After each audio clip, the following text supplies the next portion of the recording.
নমস্কার, সবাইকে আবারও নতুন একটি পর্বে স্বাগত।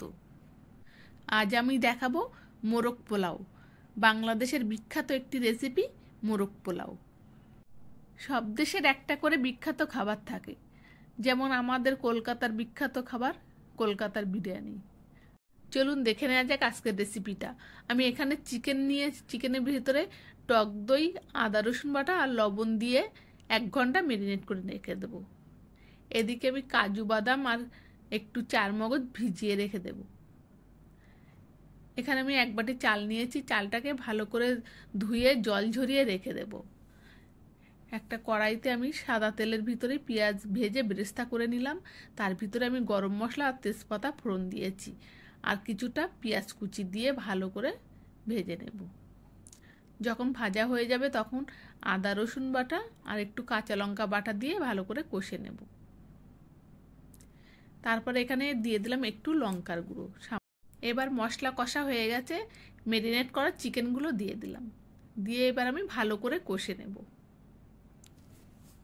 আজকের মোরগ পোলাও রেসিপিটি বাংলাদেশ থেকে আমার এক কাকিমা এসেছিলেন, উনি আমাকে হাতে করে শিখিয়ে দিয়ে গেছেন। সেভাবেই রেসিপিটি রান্না করলাম। পাশে আমার কাকিমা দাঁড়িয়ে আছেন, উনি আমাকে শেখাচ্ছেন হাতে করে।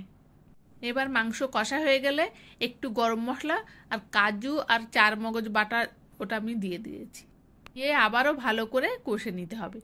তারপরে স্বাদ অনুযায়ী একটু লবণ দিতে হবে। লবণ যেহেতু আগে দেয়া আছে সেই হিসাবেই আপনারা দেবেন। এবার আমি খুব ভালো করে কষে নেব।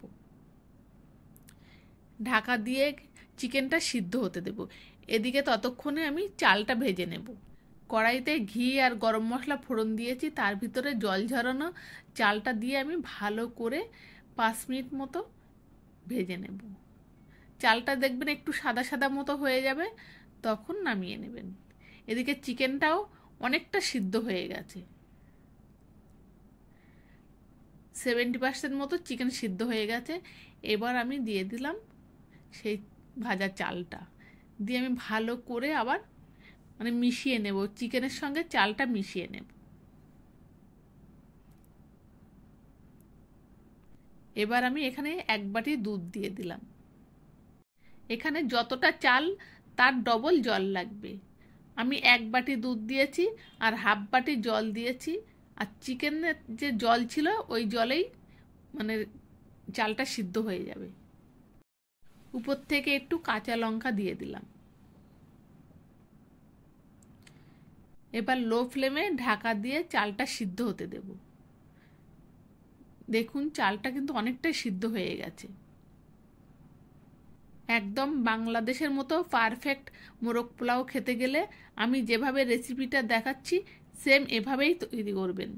কেননা বাংলাদেশের মানুষ আমার পাশে দাঁড়িয়ে হাতে করে শিখিয়ে দিচ্ছেন, সেখানে ভুল হওয়ার কোনো জায়গা নেই।